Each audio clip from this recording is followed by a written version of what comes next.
اعتمدت الحلقة على البحث في المصادر الموثوق بيها، وكتبناها بضمير المتكلم لمقتضيات العمل الدرامي. ما كنتش أتصور إني حكون في عام 2021 في وسط الكم الهائل من التقدم العلمي والحضارة. فوجئت بكتير من العلماء ساهموا في خدمة العلم مع جهل البعض. يا ترى منين أوتوا بالعلم ده والتطور الهائل؟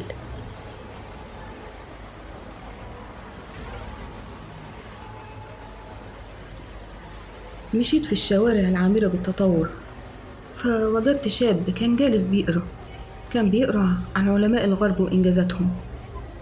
قربت منه. هل لي أسألك عن اللي بتقراه؟ رد عليا: أكيد. منين وصلوا للعلم الهائل ده؟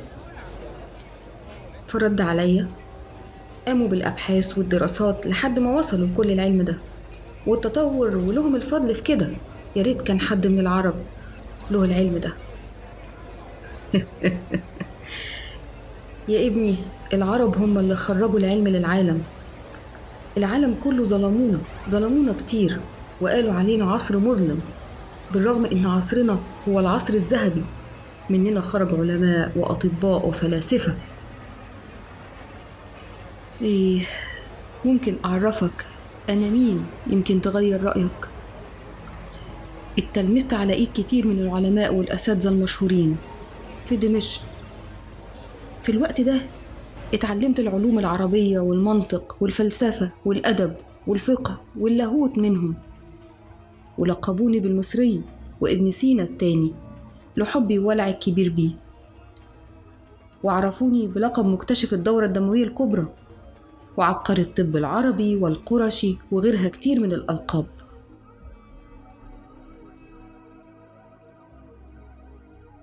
أنا أبو الحسن علاء الدين علي ابن أبي الحزم القرشي الدمشقي المصري الملقب بابن النفيس.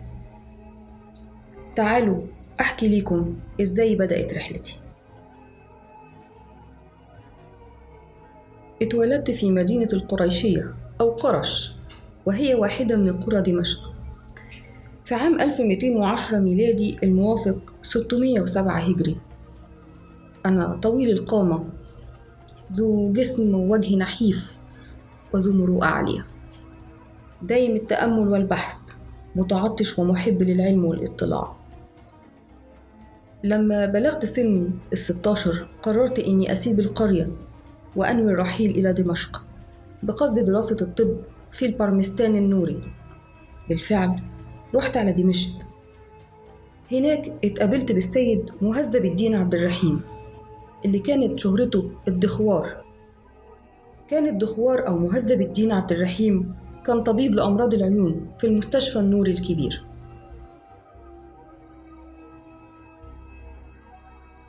وزيادة في العلم والاطلاع أخدت قسط من العلم على إيد عمران الإسرائيلي، وكانت في طريقة متبعة في تدريس الطب بتتميز بالتدقيق في فحص المرض ومتابعة أعراض المرض في كل مرحلة من مراحله، واستجابة المريض للعلاج وتأثير العلاج على المرضى.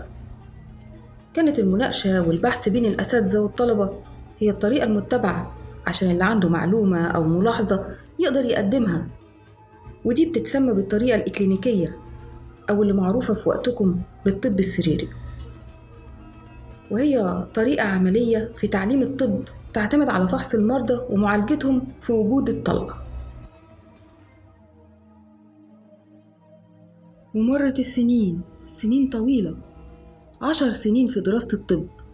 أصبحت إمام في الطب وعالم فيه، ودي كانت نتيجة الجو العلمي الصحيح المبني على الخبرة والأصالة في التفكير والبحث. انتشر اسمي في الشام كله باسم النفيس. بدأت في دراسة الطب اليوناني القديم من كتب أبوقراط، والطب العربي الأصيل من كتب ابن سينا والرازي، حتى انتهيت في حفظه وفهمه وإجابته كمان. في عام 1236 ميلادي 634 هجري قررت إني أسيب دمشق وارحل على القاهرة مع مجموعة من زملائي، وده كان بناء على طلب السلطان الكامل ناصر الدين محمد الأيوبي. اتعينت رئيس للأطباء في البرمستان الناصري اللي أنشأه صلاح الدين الأيوبي. ولما مسكت البرمستان الناصري زي ما قلت لكم، قمت بتدريس عدد كبير قوي من تلاميذ الطب في البرمستان الناصري، وتميزت في المجال. كان فيهم ابن القف المسيحي، الجراح الزائع الصيت وقتها، وكان له بصماته في عالم الطب. مرت سنين طويلة وأنا في القاهرة، حوالي 36 سنة، لحد لما أصاب القاهرة وباء جامد فتك بأهل مصر، ودي كان سنة 1272 وبالهجري 671. كان عمري وقتها 62 سنة. سنين طويلة مرت. المهم، وقف أطباء مصر وأنا من ضمنهم في وش الوباء الخطير اللي هتك أبناء القاهرة وهلك ناس كتير. بدأنا بمكافحة الوباء، قعدنا نكافحه لمدة 6 شهور حرب معاه لحد ما قدرنا نتغلب عليه. بس بعد معاناة طويلة جدا، طويلة قوي، بقى ليا شهرة واسعة وكبيرة بين حكام مصر وشعبها.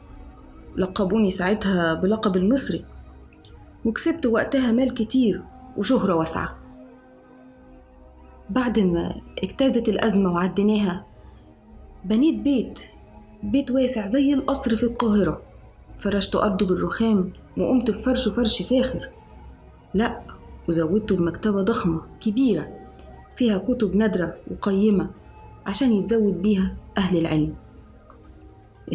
ساعتها قالوا عني: بنى ابن النفيس دارا في القاهرة وفرشها بالرخام حتى إيوانها. كانوا بيقولوا عني كلام كتير قوي. بدأت أستقر في القصر، وبدأت إن أنا أفكر أبتدي في مؤلفات الكتب. بدأت في تأليف الكتب، بس كنت كتير النسيان وبالي مشغول وعقلي مش بيبطل تفكير. كان أول ما بيخطر على بالي فكرة بسيب كل اللي في إيدي واتفرغ للكتابة. بحكم سني كنت عاوز أسيب ورايا علم نافع عشان ينفع الناس من بعدي. قالوا عني إني إذا أردت التصنيف توضع له الأقلام مبرية ويدير وجهه إلى الحائط ويأخذ في التصنيف إملاء، ويكتب مثل السير إذا انحدر، فإذا كل القلم وحفى رمى به وتناول غيره، لئلا يضيع عليه الزمان في بري الأقلام.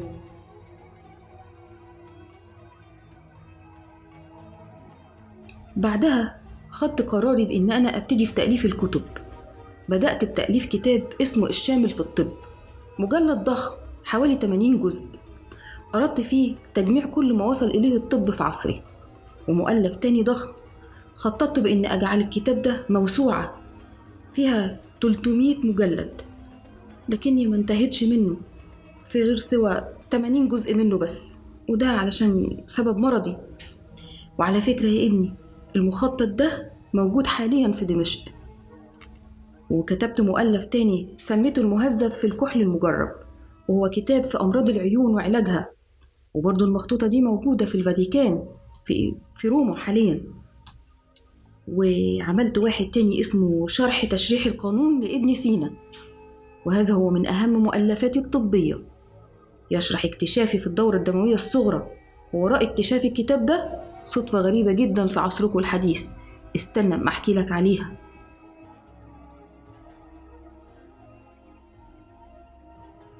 كان محي الدين التطاوي هو مصري، عالم مصري، كان بيدرس الطب في ألمانيا سنة 1920.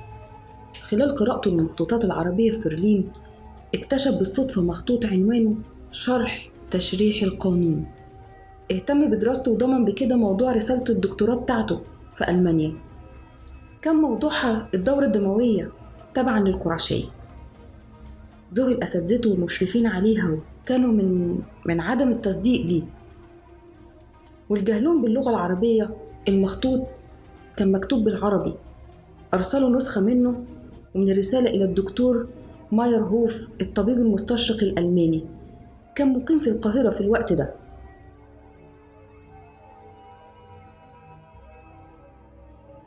سألوه عن رأيه بالموضوع، فأيد ما يرهوه الدكتور التطاوي، وبلغ الاكتشاف العلمي للمؤرخ جورج سارتون اللي قام بنشره في آخر جزء من مؤلفه الموسوعي الضخم في تاريخ العلوم. وأسرع بعدها ما يرهوه في البحث عن مخطوطات وعن تراجم تانية خاصة بيا أنا ابن النفيس اللي كان تقريبا منسي في الوقت ده.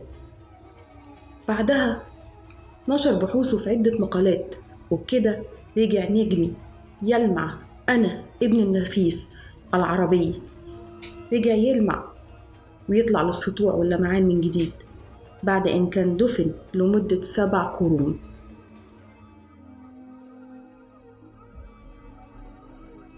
وكتابي شرح تشريح القانون في أكتر من 300 صفحة جمعت فيها الشذرات الخاصة بالتشريح واللي وردت في قانون ابن سينا وعلقت عليها، وضمن الجزء المخصص بالقلب في حركة الدم أو ما يسمى بالدورة الدموية الصغرى كان موجود برضو من ضمن الكتاب. وبعدها ألفت كتاب عن الأغذية، كتاب بيتكلم عن علاج الأمراض بالغذاء، سميته كتاب المختار من الأغذية، والكتاب ده بيعالج الأمراض الحادة بالغذاء. هتلاقوا الكتاب ده موجود مخطوطة منه في مكتبة برلين.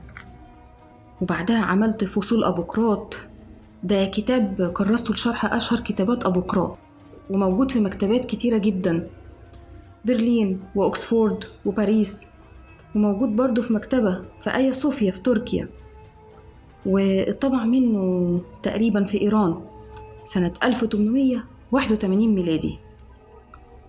وعملت تعليق على كتاب الأوبئة الأبوقراط، موجود منه مخطوطة موجودة في آيا صوفيا في تركيا. وكتاب موجز القانون في الطب هو عبارة عن شرح لكتاب القانون في الطب لابن سينا، عدد تشريح ووظائف الأعضاء، وده موجود في باريس وأكسفورد وميونخ. وبرضو عملته من 4 أجزاء. وشرح تشريح القانون لابن سينا بيشرح اكتشاف للدورة الدموية الصغرى. وبعدها بدأت في بعض مؤلفات هي تبعد شوية عن الطب. ألفت طريق الفصاحة، وده كتاب في النحو، والرسالة الكاملية في السيرة النبوية، والمختصر في علم أصول الحديث. أما بقى عن مؤلفي فاضل بالناطق، وهو عبارة عن جدال فقهي برد فيه على ابن سينا في كتابه حي بن يقظان. وعملت شرح تقديمات المعرفة، وهو تعليق على بعض أفكار أبوقراط، وشرح مسائل حنين ابن إسحاق، وتفاسير العلل وأسباب المرض، وشرح هداية في الطب. واكتشفت إن القلب بيتغذى بواسطة الشرايين المنتشرة في أجزاء الجسم، وإن الاتصال بين أوردة الرئتين وشرايينها، وجدران الأوردة والرئة أكبر بكثير من شرايينها، عدم وجود منفذ بين البطين، وعن عدد تجاويف القلب الاتنين. كانت دي اكتشافاتي اللي بحثت لحد ما توصلت لها. كان في الوقت ده عمري 74 عام. ساعتها كلفني السلطان المنصور سيف الدين قلاوون مؤسس دولة المماليك ببناء برمستان جديدة في القاهرة، والحمد لله يا ابني قمت بالمهمة اللي توكلت بيها على أكمل وجه. قمت بالإشراف طبيا على إنشاء الأقسام والقاعات والصيدلية والمكتبة وغيرها، وأنجزت المهمة كلها في 8 شهور. 8 شهور لا غير. كانت مهمة شاقة وصعبة، بس ربنا أكرمني والحمد لله. بعدها قام السلطان قلاوون بتعييني بعدها رئيسا على البرمستان اللي سميناها بالبرمستان المنصوري. وفي القاهرة عشت 52 سنة، وفي الوقت ده بقى عندي 78 عام. والله يا ابني حسيت بقرب أجلي، فقمت بكتابة وصيتي اللي تركتها من بعدي. الوصية دي كان مكتوب فيها: أوصي ببيتي ومكتبتي إلى البرمستان، وأوصي بمالي لجاريتي وخادمي، كما أوهب ما بقي من مالي إلى البرمستان على أن ينتفع بها الناس من بعدي. وبعدها قمت وصليت ركعتين، ثم دخلت على سريري نمت. لكن فضلت نايم 6 أيام. في اليوم السادس من نومي في الفراش، وده كان يوم جمعة، خادمي قلق وابتدى يحس إني مريض عندي مرض شديد. استدعى عدد من الأطباء وعرفهم بمرضي. حاولوا إن هم يعالجوني، لكن كان الوقت اتأخر. فأيقنوا بعد فحصي إن مفيش أمل في حناجاتي من المرض إلا بأمر الله. فشرع علي أحد الأطباء بتناول كوب من النبيذ يخفف عني ألمي. رفضت تماما، وقلت له: لا ألقى الله تعالى في بطني شيء من خمر.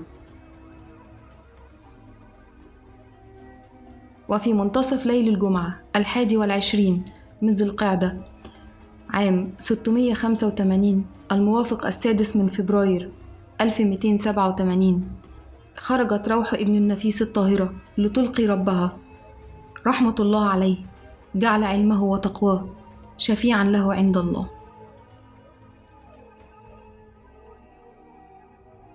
انتظرونا مع شخصية جديدة رحلت ولكن تركت أثر في حياتنا، وشخصيات لها تاريخ. عبقري الطب العربي، إعداد وأداء لمياء صادق، إنتاج جروب آرت. تابعونا على قناة هحكي لك.